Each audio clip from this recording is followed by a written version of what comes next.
এটার উপরে একটা পাঞ্জা, দুটো পাঞ্জা, তিনটে পাঞ্জা, মানে কেউ যদি ধরে ধরে কোনো কিছু হাঁটে, যেরকম ভাবে হেঁটে হেঁটে যায় ওরকম ভাবে স্লাইডের উপর পাঞ্জাটার ছাপ পড়ছে।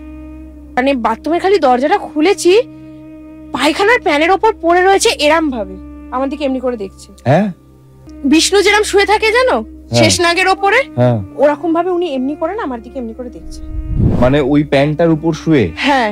ওটা কি মানে বাংলা পায়খানা? হ্যাঁ, বাংলা পায়খানার প্যান্ট। পয়লা বৈশাখের পরের কথা বলছি তোমাকে। তখন এবার না গৌরবদা পায়খানা করে গোটা গায়ে মাখতো।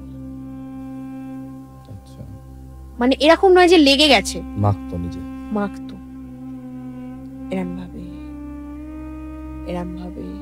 ওই ফ্রেমটা দিয়ে দেখতে পাচ্ছি দাঁতে করে ধরে এটাকে মানে রডটাকে এমনি করে বেঁকাচ্ছে, রাগে দরজাটা খুলছিস না কেন। আমার মা বলছে ফুফু দাদু, আমি বলছি হ্যাঁ চুপ করো। মানে তখন এমন একটা ব্যাপার না গৌরবদা, উনি আমাদের আপনজন, কিন্তু ভয় লাগছে না? ভয় লাগছে ওনাকে, মানে ওনাকে না মানে এমনি মনে হচ্ছে বাইরে বেরোলে যদি অন্য কিছু দেখি, যদি দেখি উনি আর ওনার মধ্যে নেই। ওকে নিতে আসে, নিতে আসছে, নিতে পারে না, পারছেন ওই মাদুলিটার জন্য।